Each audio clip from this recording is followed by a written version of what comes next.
Welcome to Friday Friends, RI Elder Info's weekly look at the organizations and individuals providing resources for Rhode Island seniors, caregivers, and professionals.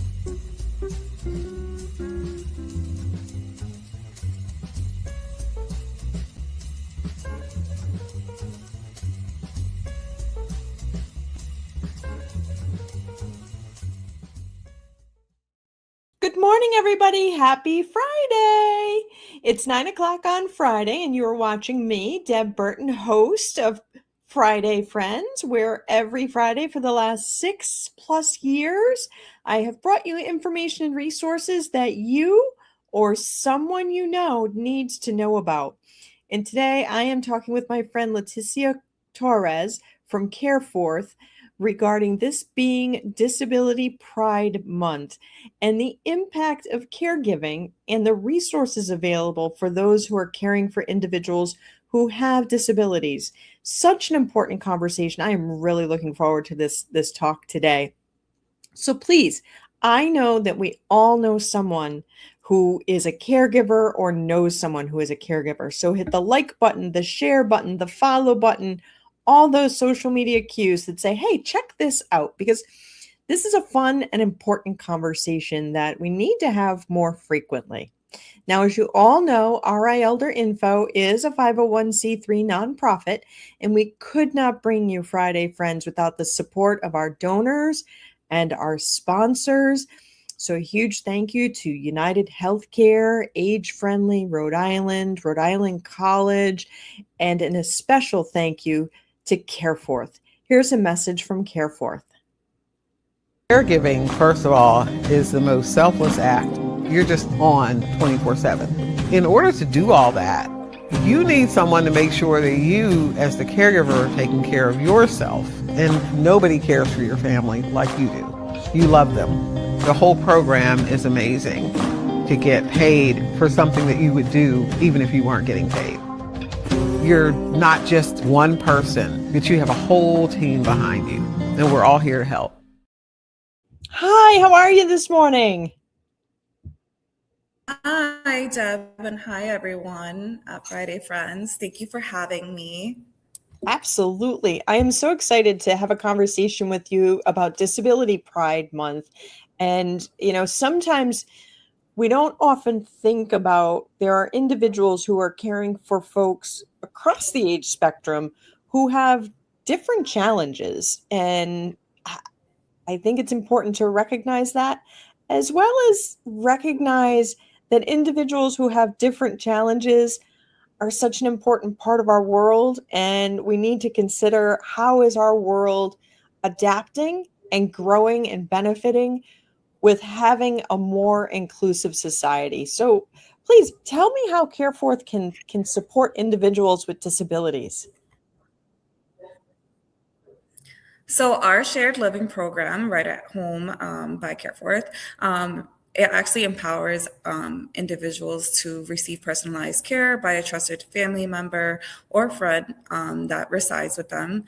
Beyond helping families and navigating the program, CareForth provides ongoing care with management and educational tools, and also clinical support for both the individual and caregiver. Again, it's a caregiving support program, so we help work with alongside families every step of the way by helping them build confidence to actually take care of the consumer. We have great educational tools, as well as a great clinical team that is there for the caregiver to support the consumer as best as possible. They have access to resources and other tools that they have ongoing support from our care team here at CareForth, which is great because, again, sometimes the caregivers, they need assistance, or they need, other resources that maybe we can connect them to, alongside working with great organizations like The Point and the CCAPS here in Rhode Island, and other great organizations that we work with. We also work with great other clinical partners such as Revive. If somebody needs some counseling, whether it's the caregiver or the consumer. So we help, give them other community resources that they may need available. So we connect them. We also are there just ongoing support if maybe somebody needs help finding a specialist, or they just have a question in regards to the consumer that they are taking care of. So here at CareForth, we support those individuals, whether they have a cognitive or physical disability over the age of 18. So, say, for example, like in the summertime, I think we hear maybe more often of the unusual accident. Somebody was playing around at the family cookout and, thought they could do the backflip on the trampoline, or they dove into the lake where they thought it was deep, or a car accident, motorcycle accident. And obviously they go to the hospital and get that immediate treatment. But when they come home, are you able to really help support those caregivers? Because just like that person maybe had never had a disability before and they're learning how to take care of themselves in that new body, can you help educate the caregivers how to support them to do that? Yes. So, with if something like that occurs, and the primary care doctor says, this person needs assistance at home, they need a living caregiver, or they need a full-time caregiver. With our program, it's Medicaid funded, so they would have to apply for Medicaid and the LTSS program before, we, send our team for support. So it is a process, but once that process is complete and they are eligible and they meet criteria, then we're able to support them on, medication management, maybe our clinical team helps them maybe set up times that they should be taking the medication based off what the doctor says. Sometimes they just need help organization, with, there's other great pharmacies like White Cross, they have the med pack. And sometimes they just need a little assistance, from our care team, just to say, okay, mom should be taking the medication at 9 a.m. They help create a schedule for that individual. So yes, we do ongoing support for our families. It's a process to get approved because we have to submit some eligibility paperwork to the state. And then they are the ones who decide whether this person has got approved for LTSS, and they get approved or denied by the state. But after that, we do the medical the criteria and credentialing if they did get approved. So it is a lengthy process, but yes, once our families, if they do have that disability, whether it's cognitive or physical, it's already approved by LTSS and the state, then we move forward and, best support the caregiver and consumer. I think that's, so important to highlight the distinction that the actual application process is not in CareForth's hands. That really resides at the state level. But yes, once approved, we do you can really support that caregiver. We do help with that. Yes. So we do help with the process of applying for LTSS. But again, ultimately, it's the state that decides whether this individual meets Medicaid requirements. Got it. And of course, if the doctor also approves, because it's a whole process, the doctor has to say, okay, this person should be on LTSS based off their disabilities. Again, it could be cognitive or physical. They have to meet financial criteria as well with the state. So ultimately, the state decides whether they get approved or not. After the approval comes back, they need to do the credentialing, which it is a process. The whole thing is a process, but we try to make it as easy as possible. Yes, but we do help apply for Medicaid, and help with the credentialing process. So there is some state requirements in the state of Rhode Island. Yeah, you can't be marital spouse. Also, you have to pass a background check. You also can't be legal financial POA, but you can be a health proxy. And the individual or caregiver needs to pass the state background check. And they have to be over the age of 18. They can't be marital spouse or POA or legal guardian Okay. in order But to be a then, paid caregiver. so if the individual with the disability, say, I don't know, chooses their friend who's not their spouse, who's not their POA, and they live together, then that friend can receive payment. You know, maybe it's the grandkid who's home for the summer or something like that. They could receive payment for the care that they're going to do anyway, right? Yeah, as long as they again meet the state requirements. Yes. Okay. And if they get stuck along the way, you know, sometimes, I don't know, for example, maybe somebody has had a stroke and they're paralyzed on one side and they are kind of over time, you know, maybe losing some of that range of motion. And now that caregiver's like, I'm really not sure how to get their shirt on, or I'm really not sure like how to get them in the shower now that, you know, they've had this decline. Are you able to support them around that kind of change in status? Yes, of course. Our care team, they go for the first 8 weeks. They go weekly, just to help the families and with transition. And also they give them educational tools as well to better support the caregiver.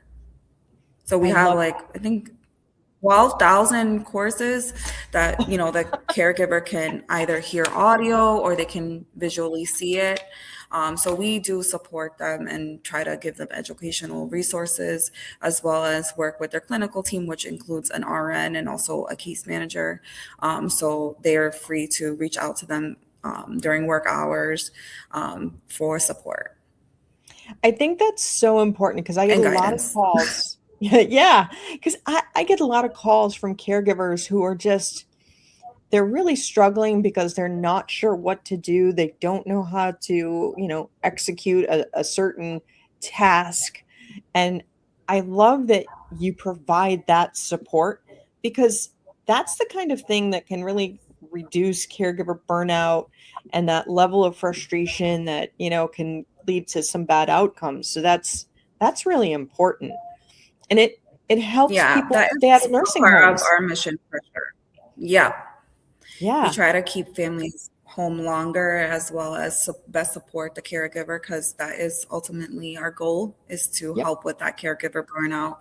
We have a great clinical team and case management team. They help the caregiver directly. That sometimes they might need a meditation video, and that is something that our team, takes pride in, that we do really care about the caregiver's mental health. And there's other support groups that we refer them to, which there's a great deal of that here in Rhode Island. So super thankful to be part of this community, because caregivers matter, mental health matters. So we're Amen. best here to support those individuals and families.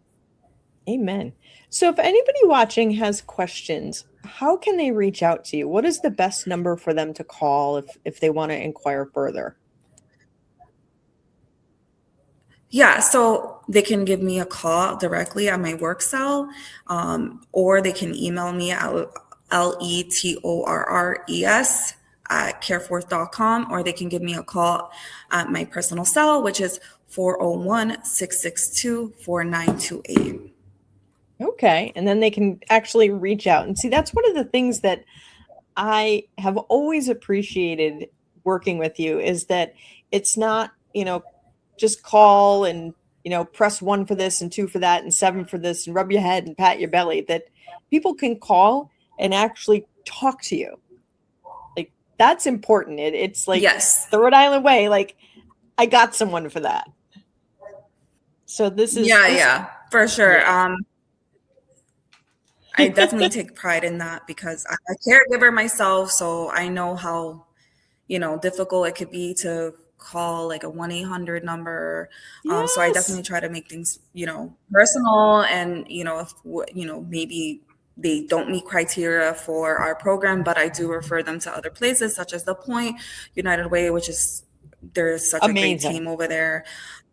Yeah, amazing. So I send them to you if they, maybe you guys have other resources. So I always Yeah. like to refer out if I'm not able to help or best guide the family, because again, sometimes, we just need a little bit of guidance, like where can I go to get this, or where can I go to get that? So I definitely take pride in that, and I look forward to speaking to future families if they have any questions.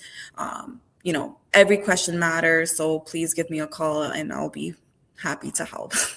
That is wonderful. I really appreciate you taking the time to come on, because I'm sure your phone must just blow up with calls, texts of folks in need. So I appreciate you taking the time today to have this conversation. I think recognizing our friends and families with disabilities and the caregivers who support them is something that is really important. So I appreciate you coming on. Oh, yeah, I appreciate you and your segment. I know that you help hundreds of families here in Rhode Island, so I greatly appreciate it for having me and CareForth come on and speak about our program. Thank you. Everybody, we are blessed that we have the ability to do a lot of things independently. But, there are many folks who bring a lot of different assets that have different abilities, and they have caregivers who need support. There are individuals who maybe started their summer with their body able to do one thing, and now they're finding maybe not so much for a wide variety of reasons. And one of the wonderful things about CareForth is that they can actually provide the training and education and payment for that family caregiver who's going to be supporting that individual with that disability, something that they would be doing anyway, most likely. As long as you meet the criteria, which is really pretty simple. You can't be a spouse, you can't be the financial power of attorney, the individual, or you can't be a guardian, and the individual has to qualify for the Medicaid program here in Rhode Island. Now, they can't, speed up or slow down the state process in that application, but once approved, they can definitely get things going and make sure that you or your loved one is able to receive the support to live the fullest life possible. So, everybody, I am so grateful that you have been able to join us on this last day in July. I look forward to seeing you all again next week. In the meantime, be well and be kind.